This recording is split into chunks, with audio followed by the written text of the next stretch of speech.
Ba-do-ba-dum.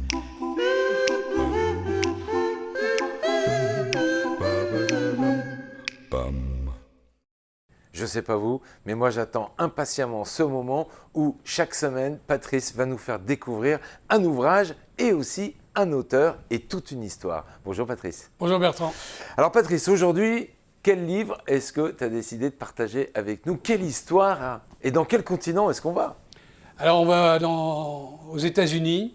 C'est un auteur qui s'appelle Craig Johnson. Il est du Wyoming. C'est les Rocheuses, pas loin. C'est des grands espaces. Et cet auteur-là, il a fait tous les métiers.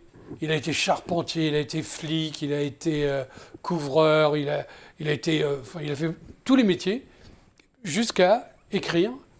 Et il écrit sur un personnage central qui s'appelle Walt Longmire, qui est shérif.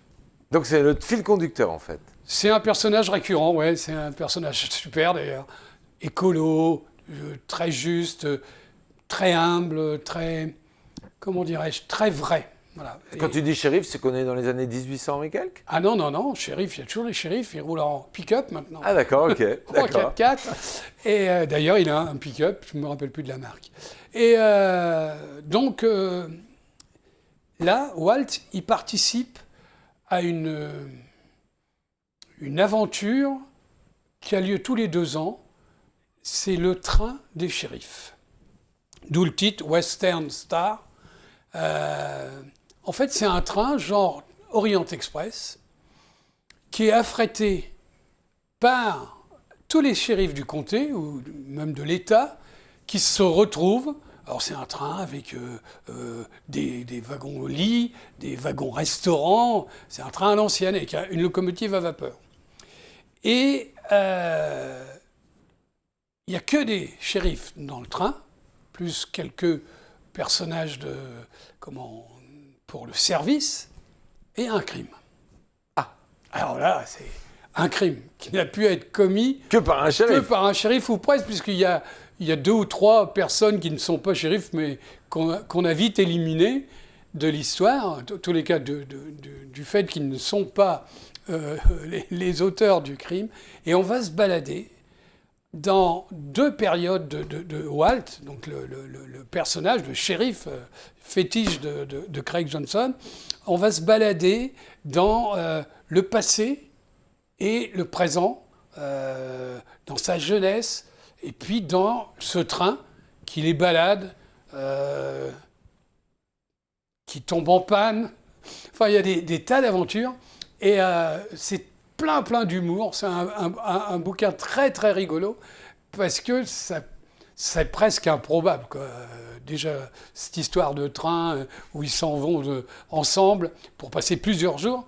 Et puis en plus qu'il y a un crime, et pas un crime, mais il y a une tentative, une deuxième tentative. Je ne vais pas tout raconter. Bah non, parce que là, le suspense, il faut le garder. Oui, mais le suspense est complet jusqu'à la fin. Hein. C'est vraiment un bouquin rigolo. Et voilà, dans une nature qui est décrite toujours par l'auteur de manière très visuelle. On voyage avec le train dans ces grands paysages là, que j'imagine facilement, que je ne connais pas, mais que j'imagine bien grâce à ce qu'il nous raconte. Et c'est un bouquin très, très rigolo. Patrice, est-ce que les livres que tu lis chaque semaine, que tu nous présentes chaque semaine, sont uniquement des livres qui ont pour objectif de faire changer un peu notre regard sur la société, dans le monde dans lequel on vit? Non, pas seulement, puisque les livres, d'abord, j'ai beaucoup de hasard dans mes choix de lecture, des conseils, des échanges. Mais non, ça, c'est un livre détente vraiment super, puisque voilà, c'est un contexte particulier, un endroit spécial, des shérifs qui sont que entre eux. Il y en a un qui en a tué un. Donc voilà, non, c'est rigolo, et j'aime bien ce genre de livre aussi. Un moment de détente. Voilà. Tu nous rappelles le titre, l'auteur et l'éditeur, s'il te Alors, plaît. Western Star, de Craig Johnson, chez Gallmeister. Et Gallmeister, c'est une très belle maison. Pourquoi? Parce qu'il y a beaucoup d'auteurs sur les grands espaces américains. D'accord, de quoi voyager. Voilà. Et c'est ce qu'on va vivre à travers cette belle aventure. Merci beaucoup, Patrice. Merci Bertrand, à bientôt. Et on se retrouve la semaine prochaine. À la semaine prochaine. Ba-do-ba-dum.